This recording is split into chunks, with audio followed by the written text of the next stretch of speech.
Hello YouTube, another installment of the old Sony TC266, and I'm going to put the cap on now, which the motor run cap. Here we go. It's all the way from Italy, but it's a 2 microfarad. Now, I'm just going to show you the wiring, because on the face of it, it doesn't look. It's a bit confusing because there's actually 3 terminals, this is the old one. There you go, look. Now, as you can see there's a C on there, just about there, look. That's the common, okay? So what you effectively got, you've got a cap with 2 values. So you've got a 1.5, and then you've got a 0.5, okay? Now, all you need to worry about is putting the cap across the motor. Now, this is from the manual for the 266. So what you've got here, the yellow wire, okay? Now this is just a terminal junction. I'll show you where this is. Forgive me if you keep moving around. Okay, yellow wire. This is just a terminal plate from mounting the wires. Obviously done when they manufactured it, make it easy for them to connect it all up. Done by hand, obviously. Yellow wire. So where does it go? Goes to the motor shut-off switch. Okay, no, I've drawn that wrong. Obviously there's not supposed to be a line between there, but there is.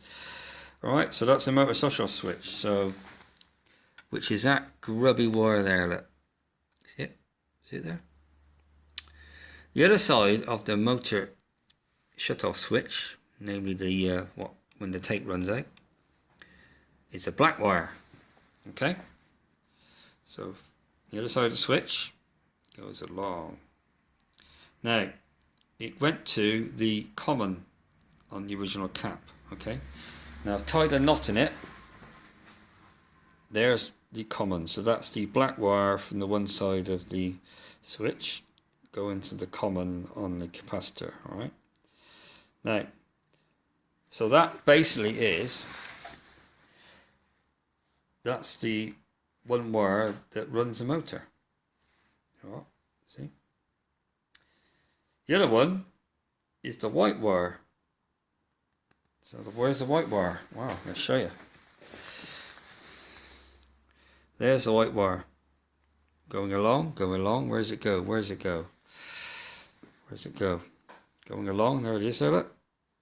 Go into the terminal strip. Okay.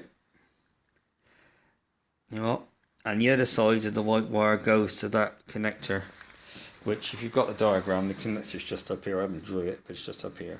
All right. So that's the one part that runs the motor. All right. Bear in mind it's AC, so I call it live. It doesn't really work like that, but let's call that live or neutral. So there's the one wire, and the other wire is this one. So what you've got to do, you've got to put the capacitor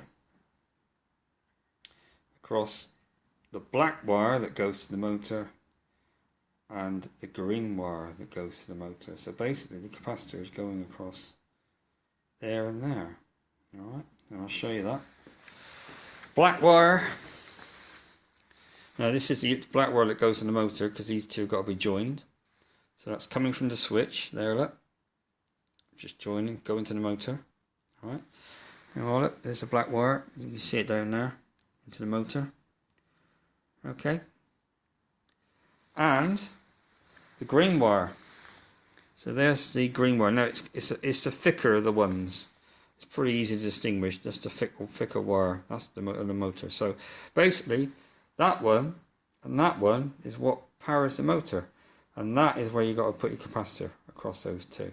Now, I've seen on other videos, one gentleman said you don't need these 2 green ones, because what these do, depending where you are in the world, what frequency you're on, you could be on 50 or 60, and these are the green wires, and that's just a little turning switch, and you just change it depending on what frequency you're on. And I'll show you where the switch is.